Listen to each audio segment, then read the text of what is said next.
Alors là, moi, je n'ai jamais rencontré cette situation, ce cas de figure. C'est une personne qui est de nationalité française, donc article 18 du Code civil. Son père l'a déclaré, l'a reconnu, l'acte a été établi et il a eu ses documents français. Donc il avait un certificat de nationalité. Et à un certain moment, il l'a perdu, donc il a redemandé un certificat de nationalité. C'était en 2016 auprès du consulat de France à Dakar.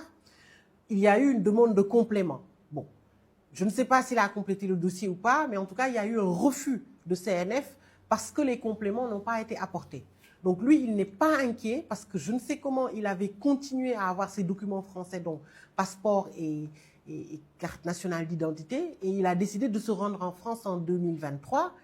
Il a été arrêté à l'aéroport. Il a été placé pendant plusieurs jours en zone d'attente et ses documents français lui ont été retirés. Il a été rapatrié au Maroc parce que je pense qu'il avait pris un vol peut-être Royal Air Maroc.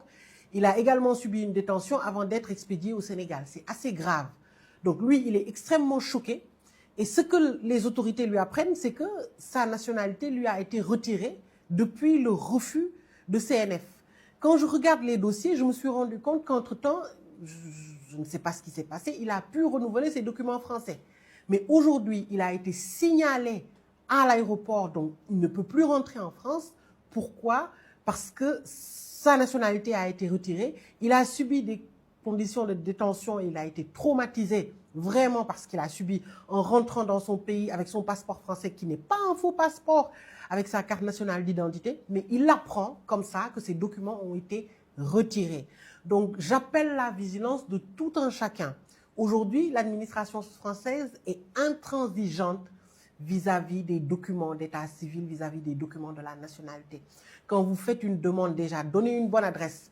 Lorsque vous changez d'adresse, signalez-le à l'administration. Et quand vous n'avez pas de réponse, relancez l'administration. Si vous avez un refus ou quoi que ce soit, faites un recours, rapprochez-vous d'un professionnel parce que beaucoup de gens sont en train d'être surpris de voir qu'ils n'ont plus la qualité de français et ça, je le rencontre tous les jours.